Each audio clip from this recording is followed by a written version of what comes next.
ابھی میں نے خطبہ مسنونہ کے بعد جو قرآن مجید کی آیات اور پیارے نبی صلی اللہ علیہ وسلم کی جو احادیث آپ کی خدمت میں رکھی ہیں وہ سب کی سب استغفار اور توبہ سے متعلق ہے۔ اللہ تبارک و تعالیٰ نے ہم سب کو انسان بنایا ہے اور انسان بنا کر اشرف المخلوقات بنایا ہے۔ وَلَقَدْ كَرَّمْنَا بَنِي آدم کہا اللہ نے کبھی ہمارے لیے، اور کبھی اللہ نے وَفَضَّلْنَاهُمْ عَلَى كَثِيرٍ مِّمَّنْ خَلَقْنَا تَفْضِيلًا کہا۔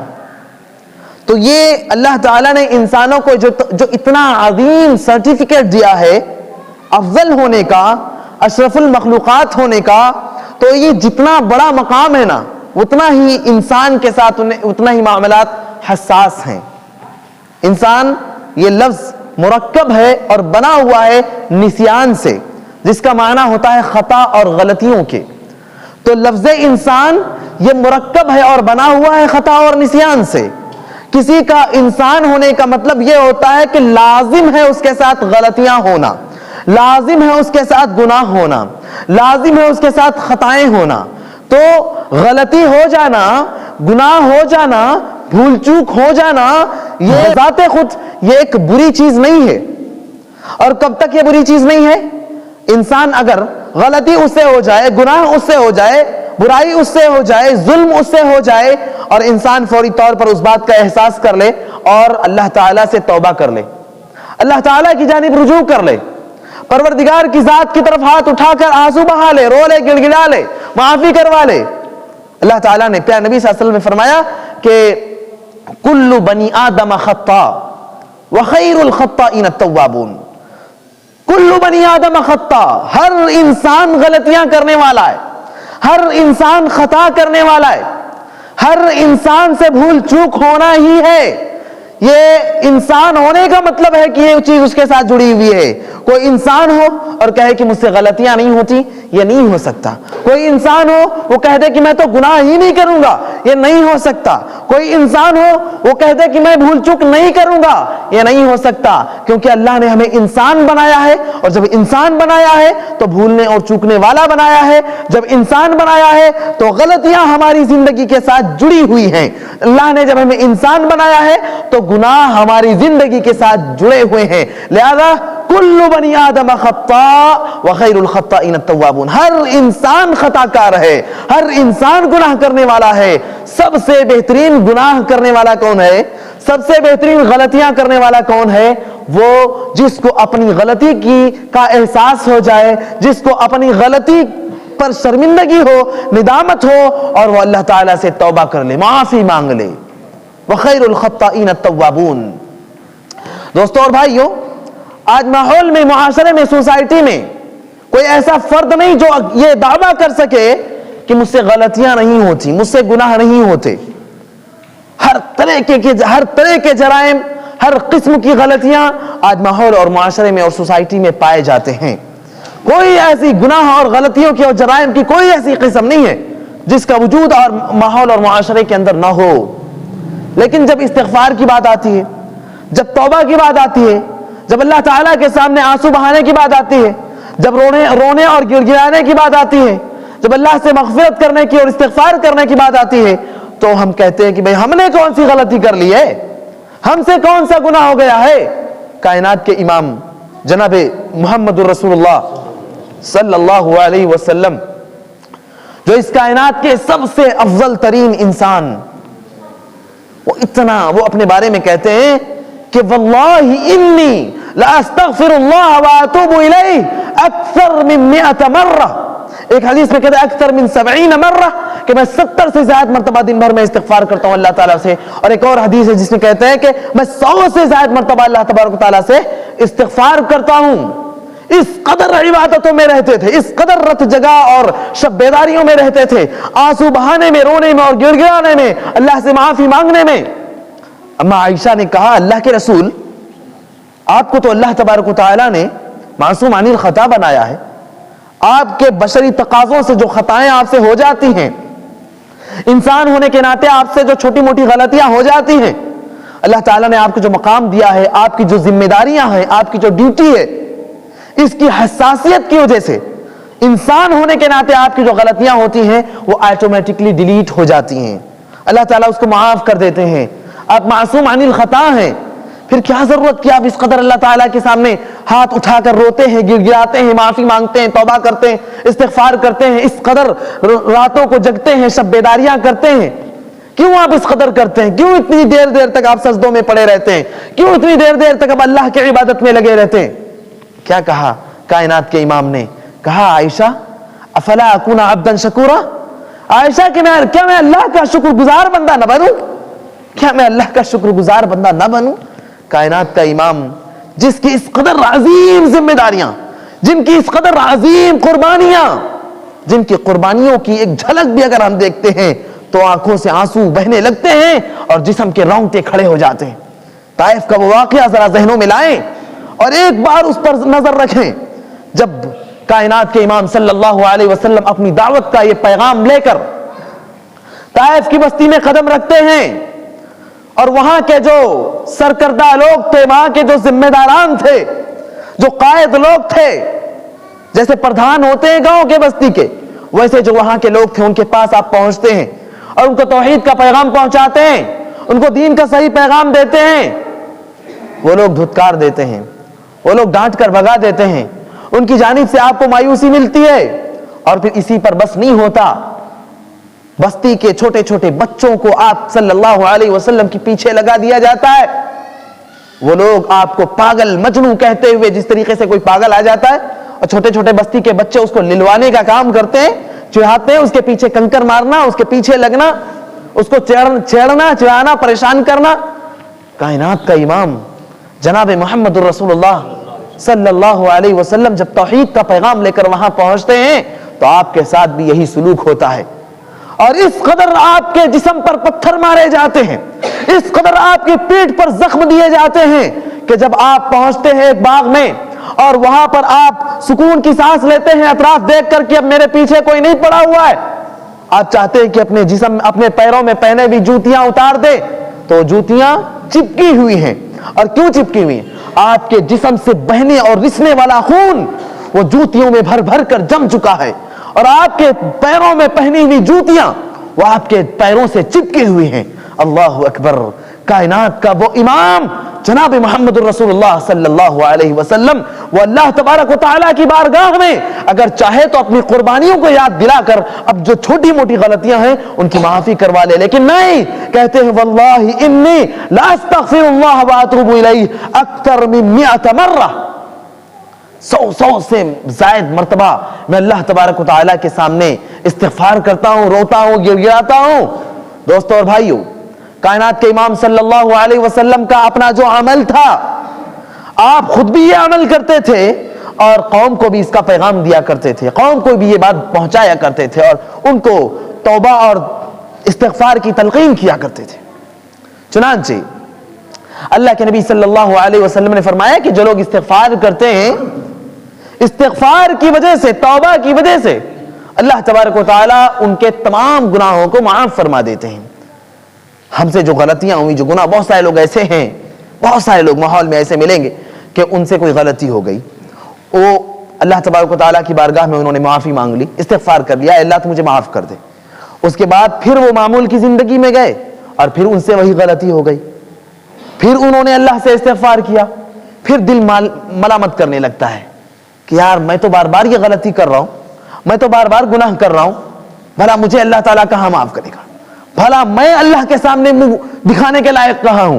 دھیرے دھیرے صورتحال یہ ہو جاتی ہے کہ اپنی غلطیوں کی وجہ سے، اپنے گناہوں کی وجہ سے، اپنے مسلسل گناہوں کی وجہ سے وہ لوگ مساجد سے دور ہو جاتے ہیں، وہ لوگ اللہ کی بارگاہ میں آنے سے دور ہو جاتے ہیں غلط فہمی کی وجہ سے۔ اللہ تبارک و تعالیٰ کیا کہتے ہیں؟ وَالَّذِينَ إِذَا فَعَلُوا فَاحِشَةً أَوْ ظَلَمُوا أَنفُسَهُمْ ذَكَرُوا اللَّهَ فَاسْتَغْفَرُوا لِذُنُوبِهِمْ، وہ لوگ جو برائیاں انجام دیتے ہیں، ہر قسم کی برائی اس میں شامل ہے، ہر قسم کا گناہ اس میں شامل ہے، ہر قسم کا جرم اس میں شامل ہے۔ وَالَّذِينَ إِذَا فَعَلُوا فَاحِشَةً أَوْ ظَلَمُوا أَنفُسَهُمْ، یا ان لوگوں نے اپنے آپ پر ظلم کیا ہوا ہے، ذَكَرُوا اللَّهَ، وہ جرائم میں رہتے ہیں، وہ گناہوں میں ڈٹے رہتے ہیں، وہ برائیوں میں لگے رہتے ہیں، اچانک دل میں اللہ کا خیال آتا ہے، اچانک دل میں اللہ کا خوف لاحق ہوتا ہے، ذَكَرُوا اللَّهَ فَاسْتَغْفَرُوا لِذُنُوبِهِمْ، پھر وہ اللہ تبارک و تعالیٰ سے استغفار کرتے، معافی مانگتے ہیں، تو اللہ تبارک و تعالیٰ کہتا ہے کہ وَمَن يَغْفِرُ الذُّنُوبَ إِلَّا اللَّهُ، اللہ کے علاوہ بھی کوئی ذات ہے کیا جو گناہوں کی معافی کر دے؟ انسان کی تو یہ صورتحال ہے کہ اگر کوئی لیبر کسی مستری کے ساتھ جڑ کر کام کر رہا ہے، ہم تعمیر کا کام کروا رہے ہیں، ہمیں اس بات کا احساس ہے، ہم جانتے ہیں کہ گندی زبان کا استعمال، مسلسل گالی گلوچ، مسلسل ایک دوسرے کو جھڑکنا، ڈانٹنا، پھٹکارنا، یہاں تک کہ اگر غلطیاں زیادہ ہو جائیں تو ڈائریکٹ مستری کہتا ہے کہ اس کا میرے ساتھ نبھانا مشکل ہے، اس کا میرے ساتھ گزارا مشکل ہے، کل سے اس لیبر کو مت بلانا، کل سے اس مزدور کو مت بلانا۔ اس طریقے کی باتیں دنیا میں کوئی ایسا شخص نہیں ہے کہ اگر 1 2 3 مرتبہ سے زیادہ بار بار کوئی غلطی کرنے لگ جائے تو وہ اس کو برداشت کر لے۔ والدین کا بھی معاملہ یہ ہے کہ اگر انسان بہت زیادہ غلطی کرنے لگ جائے، ان کی شان میں گستاخیاں کرنے لگ جائے، بار بار ان سے جو ہے انہیں پریشان کرنے لگ جائے، تو والدین بھی اس سے بیزار آ کر، تنگ آ کر اسے چھوڑ دیتے ہیں۔ بہت سارے والدین آپ کو ایسے ملیں گے جو سیدھا کہتے ہیں کہ میں نے اس کو اپنی ولدیت سے خارج کر دیا ہے، وہ میرے آل و اولاد کا حصہ اب نہیں رہا، میں نے اس کو ولدیت سے خارج کر دیا، وراثت سے باہر کر دیا۔ اس قسم کی باتیں تک ہوتی، صرف اور صرف کائنات کے اندر، اس پوری کائنات کو وجود بخشنے والی ذات جو ہے نا، وہی کہتا ہے کہ وَمَن يَغْفِرُ الذُّنُوبَ إِلَّا اللَّهُ، اللہ کے علاوہ بھلا کون ہے جو استغفار، جو آپ کو معاف کرے گا، جو آپ کی غلطیوں پر آپ کو معاف کرے گا، آپ کی توبہ کو قبول کرے گا؟ بھلا اللہ کے علاوہ کون ذات ہے؟ یہاں تک کہ اللہ تبارک و تعالی وہ ذات جس کے اندر ماؤں کی جو شفقت ہوتی ہے نا، ماں اپنے بچے سے، اپنے دودھ پلاتے ننھے منھے بچے سے جو پیار کرتی ہے، جو اس سے محبت کرتی ہے، کائنات کا رب جو ہے نا، ماں کے مقابلے میں 70 گنا زیادہ اپنی بندوں سے پیار کرتا ہے۔ کتنے پیار بھرے انداز میں، کتنے شفقت کے ساتھ اللہ تبارک و تعالیٰ کہتا ہے قُلْ يَا عِبَادِيَ الَّذِينَ أَسْرَفُوا عَلَىٰ أَنفُسِكُمْ، اے اللہ کے نبی آپ میرے ان بندوں سے کہہ دیجئے، میرے کس کے؟ کیا کہتا اللہ تعالیٰ؟ آپ میرے عبادی الذین اسرفوا، آپ میرے ان بندوں سے کہہ دیجئے جنہوں نے بہت زیادہ گناہ کر لیے۔ اسرف، اسراف کسے کہتے ہیں معلوم ہے؟ حد سے تجاوز کر دینا، حد پار کر دینا۔ اللہ تعالیٰ کہتا ہے اے اللہ کے نبی آپ میرے ان بندوں سے کہیے جنہوں نے حد پار کر کے جنہوں نے گناہ کیے، بے انتہا گناہ جس کی کوئی لمٹ ہی نہیں۔ اسرفوا علی انفسکم، اللہ اکبر، کیا کہتا اللہ؟ لا تقنطوا من رحمت اللہ، تم اللہ کی رحمت سے مایوس، سبحان اللہ۔ قل یا عبادی الذین اسرفوا علی انفسکم لا تقنطوا من رحمت اللہ، تم اللہ کی رحمت سے مایوس مت ہو، ان اللہ یغفر الذنوب جمیعا، اللہ تبارک و تعالیٰ تمہارے تمام کے تمام گناہوں کو معاف کرنے والا ہے۔ کون سا جرم ہو گیا ہے تم سے؟ کون سا گناہ ہوا ہے تم نے؟ اللہ رب العالمین کے مقابلے میں تم نے کسی کو شریک ٹھہرایا تھا؟ اللہ کے سامنے تم ہاتھ اٹھاؤ تو صحیح، آنسو بہاؤ تو صحیح۔ لا تقنطوا من رحمت اللہ، اللہ کی رحمت سے مایوس ہونے کی ضرورت نہیں ہے۔ ان اللہ یغفر الذنوب جمیعا، اس دنیا کے اندر کوئی ایسا گناہ نہیں ہے، کوئی ایسا جرم نہیں ہے، کوئی ایسی برائی نہیں ہے کہ اللہ تبارک و تعالیٰ کی ذات اس کو معاف نہ کرے۔ ان اللہ یغفر الذنوب جمیعا، تم نے اللہ کے مقابلے میں شرک کیا ہے، تم نے زنا کیا ہے، چوری کی ہے، کسی مسلمان کا حق مارا ہے، والدین کے ساتھ ناانصافی کی ہے، ان کے ساتھ برا برتاؤ کیا ہے، اپنے ماتحت رہنے والے مزدوروں کے ساتھ تم نے گالی گلوچ کیا ہے، تم نے کسی کا حق مار کھایا ہے، تم نے دکان میں بیٹھ کر سود بیاج کا بیوپار کیا ہے، کاروبار کیا ہے، تم نے کھیت کھلیان میں ایسی دوائیں ڈال کر کی ناجائز اس میں کھیتی ہو اور پھل جو فطری طور پر جو بڑا نہیں ہوتا آپ کی دواؤں کے مقابلے میں بہت زیادہ بڑا ہو جائے، تم نے ایسے گناہ کیے ہیں۔ کون سا جرم کیا ہے تم نے؟ سود بیاج کا کام کیا ہے، زنا کیا ہے، کسی کی بہو بیٹیوں کی عزت کے ساتھ کھلواڑ کیا ہے، کیا کیا ہے؟ اللہ تعالیٰ کہتا ہے لا تقنطوا من رحمت اللہ، تم اللہ کی طرف آؤ تو صحیح، تم اللہ تعالیٰ کی بارگاہ کی طرف آؤ تو صحیح، مایوس مت ہو۔ تم نے ایک بار اللہ سے معافی مانگی تھی، پھر تم سے وہی غلطی ہو گئی، تم نے ایک بار اللہ سے توبہ کیا تھا، پھر تم سے وہی گناہ سرزد ہو گیا۔ اللہ کے بندے ذرا اللہ کے پاس آؤ تو صحیح، لا تقنطوا من رحمت اللہ، اللہ کی رحمت سے مایوس ہونے کی ضرورت نہیں ہے۔ ان اللہ یغفر الذنوب جمیعا، اللہ تبارک و تعالیٰ کی ذات تو وہ ہے جو ہر قسم کے ہر گناہ کو معاف کرنے والی ذات۔ ان اللہ یغفر الذنوب جمیعا۔ میرے دوستوں اور بھائیوں، کائنات کے اندر کوئی ایسا شخص نہیں ہے, کوئی ایسی ذات نہیں ہے جو اللہ رب العالمین کی رحمت, اللہ رب العالمین کی شفقت اور بندوں کے لیے اللہ رب العالمین کی محبت کے مقابلے میں برابری کے طور پر آ جائے. اللہ تعالیٰ کی ذات تو وہ ذات ہے. اس لیے اگر ہم سے بہت زیادہ گناہ ہو جاتے ہیں, بہت زیادہ غلطیاں ہو جاتی ہیں, بہت زیادہ جرائم ہو جاتے ہیں, تو ہم اپنے دل میں یہ احساس نہ پیدا کریں کہ ہم بھلا اللہ کے مقابلے میں اللہ کے پاس منہ دکھانے کے لائق کہاں ہیں. وہ احساس اپنے دلوں میں نہ پیدا کریں کہ ہم بھلا مساجد میں داخل ہونے کے قابل کہاں ہیں.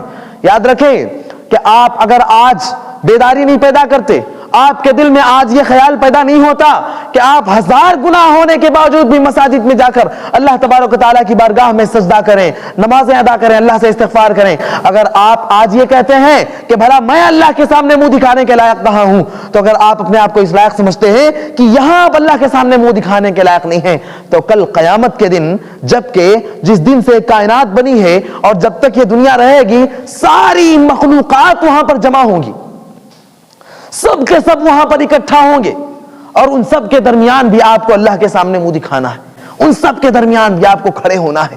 تو اس دن کی ذلت اور اس دن کی رسوائی کے لیے اگر آپ اپنے آپ کو تیار نہیں سمجھتے, اس دن کی جو بے عزتی ہے, اس دن کی جو آپ کی رسوائی ہونے والی ہے, اگر آپ اس کے لیے تیار نہیں ہیں, تو کم سے کم آج آپ مساجد میں داخل ہوں, آج آپ اپنے 1000 گناہوں اور غلطیوں کے باوجود بھی مساجد میں حاضری دیں اور اللہ تبارک و تعالیٰ کے سامنے سجدے کریں, روئیں, گر گرائیں, توبہ کریں, معافیاں مانگیں. ان اللہ یغفر الذنوب جميعا. اللہ تعالیٰ کہتا ہے توبوا الی اللہ جميعا ایھا المؤمنون لعلکم تفلحون. توبوا الی اللہ توبۃ نصوحا. توبہ کریں, بس یہی نہیں کہ بس ہاتھ اٹھایا, دعائیں مانگ رہے ہیں, استغفار کر رہے ہیں, توبہ کر رہے ہیں, یوں ہی ٹائم پاس کے نہیں. توبہ کریں تو نصوح, توبۃ النصوح کریں. توبہ کی مختلف شرائط ہیں, جن میں سے ایک اہم ترین شرط یہ ہے کہ بندہ جس گناہ سے توبہ کر رہا ہے اپنے دل میں مضبوط ارادہ قائم کر کے اللہ تبارک و تعالیٰ کے سامنے ہاتھ پھیلائے اور معافی مانگے کہ میں دوبارہ اس گناہ میں نہیں پڑوں گا, دوبارہ اس غلطی میں نہیں جاؤں گا. مضبوط ارادہ رکھے. لیکن شیطان جو انسان کے ساتھ مستقل لگا ہوا ہے, شیطان جس نے اللہ تبارک و تعالیٰ سے وعدہ کیا تھا کہ لأغوینہم اجمعین, کہ میں تو تیرے سارے کے سارے بندوں کو گمراہ کروں گا, وہ آپ کے ساتھ لگا ہوا ہے. آپ پورے اخلاص کے ساتھ, پورے خلوص کے ساتھ, پوری شرمندگی اور ندامت کے ساتھ, پورے دوبارہ اس غلطی کو نہ کرنے کے احساس کے ساتھ آپ اللہ تبارک و تعالیٰ کے سامنے استغفار کر رہے ہیں, اللہ تعالیٰ سے معافی مانگ رہے ہیں, اور پھر آپ یہاں سے گزرتے ہیں, آپ ماحول اور معاشرے میں جاتے ہیں, آپ معمول کی زندگی میں جاتے ہیں, آپ سے پھر وہ غلطی ہو جاتی ہے, آپ سے پھر وہی گناہ ہو جاتا ہے, آپ سے پھر وہی خطا ہو جاتی ہے. تو دل میں یہ خیال نہ لائیں کہ اب بھلا مجھے کہاں معافی, اب بھلا مجھے کہاں اللہ تعالیٰ معاف کرے گا. نہیں, آپ پھر اللہ تبارک تعالیٰ سے استغفار کریں.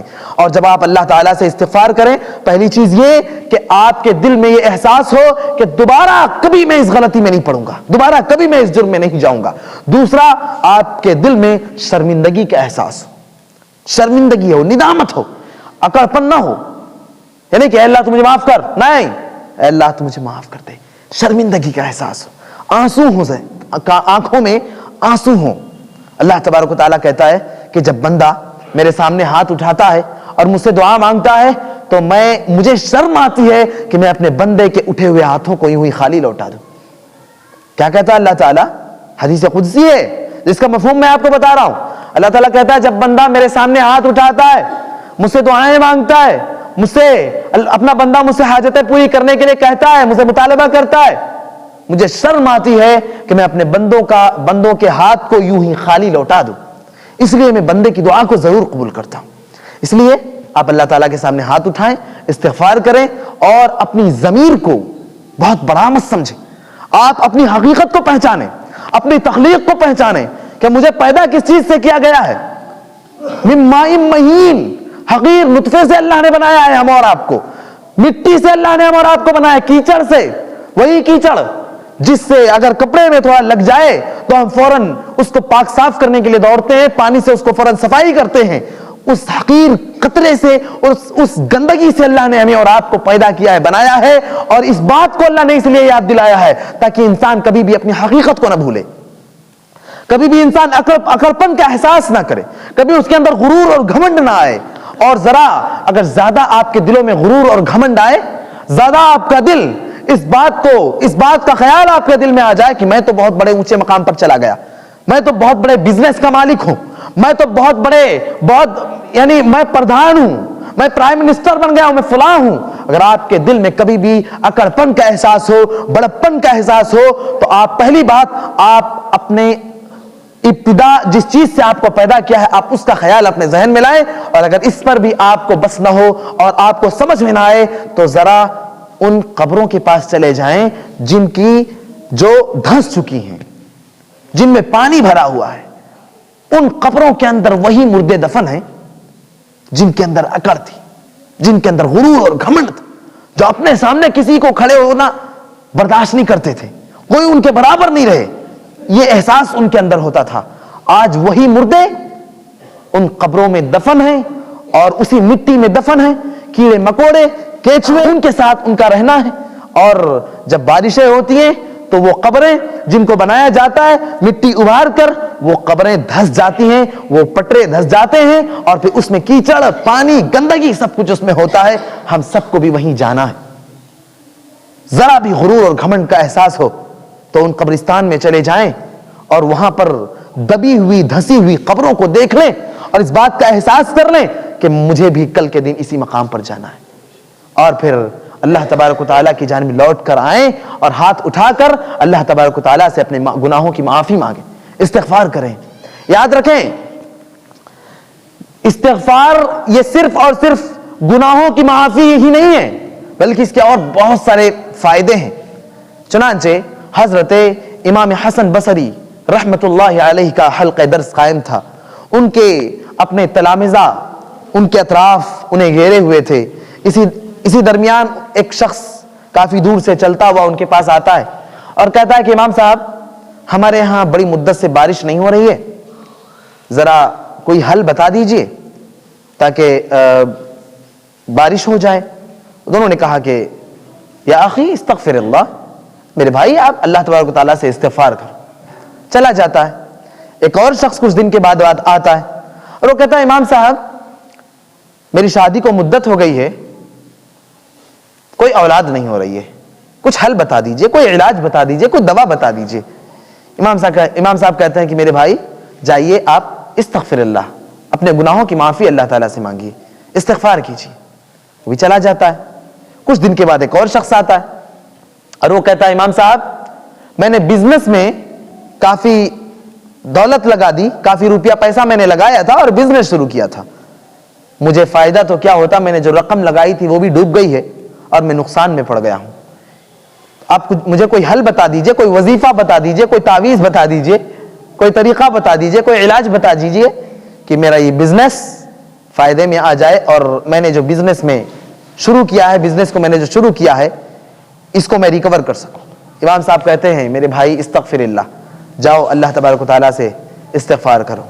وہ بھی چلا جاتا ہے اور جو حلقہ درس جو قائم تھا، جو آپ کے جو تلامذہ، آپ کے جو اسٹوڈنٹس کلاس کے اندر جو موجود تھے، ان میں سے ایک بندہ کھڑا ہوتا ہے اور کہتا ہے کہ امام صاحب آپ کے پاس 3 قسم کے لوگ آئے، تینوں کی بیماری الگ الگ تھی، تینوں کی پرابلمز الگ الگ تھی، الگ الگ معاملہ تھا تینوں کا، اور انہوں نے آپ سے حل مانگا، انہوں نے آپ سے علاج پوچھا، آپ نے سب کے لیے ایک ہی دوا بتا دی، سب کے لیے آپ نے ایک ہی علاج بتا دیا. امام صاحب نے کہا کہ میں نے یہ جو علاج بتایا ہے یہ میں نے اپنے دل سے نہیں بتایا ہے، یہ میں نے اپنے بس یوں ہی اپنے من سے نہیں بتایا ہے، یہ تو میرے رب نے قرآن میں بتایا ہے. چنانچہ امام صاحب نے قرآن مجید کی آیت کریمہ پڑھ کر سنائی. فَقُلْتُ اسْتَغْفِرُوا رَبَّكُمْ إِنَّهُ كَانَ غَفَّارًا يُرْسِلِ السَّمَاءَ عَلَيْكُمْ مِدْرَارًا وَيُمْدِدْكُمْ بِأَمْوَالٍ وَبَنِينَ وَيَجْعَلْ لَكُمْ جَنَّاتٍ وَيَجْعَلْ لَكُمْ أَنْهَارًا. سبحان اللہ. ان آیات میں اللہ تبارک و تعالیٰ نے استغفار کے بہت سارے فائدے بتائے ہیں. چنانچہ فَقُلْتُ اسْتَغْفِرُوا رَبَّكُمْ إِنَّهُ كَانَ غَفَّارًا، استغفار کا سب سے پہلا فائدہ یہ ہے کہ وہ بندہ جس سے غلطیاں ہو گئی ہیں، جس سے گناہ ہو گئے ہیں، جس سے تقصیر ہو گئی ہے، جس سے کمی ہو گئی ہے، وہ اللہ تبارک و تعالیٰ کے سامنے ہاتھ اٹھا کر استغفار کر لیتا ہے تو اللہ تبارک و تعالیٰ اس کو معاف کر دیتے ہیں. إِنَّهُ كَانَ غَفَّارًا، اللہ تبارک و تعالیٰ بہت زیادہ معاف کرنے والے ہیں. استغفار کا سب سے پہلا فائدہ انہو کان غفارا. دوسرا فائدہ کیا ہے؟ یرسل السماء علیکم مدرارا. اس استغفار کے نتیجے میں اللہ تبارک و تعالیٰ تمہیں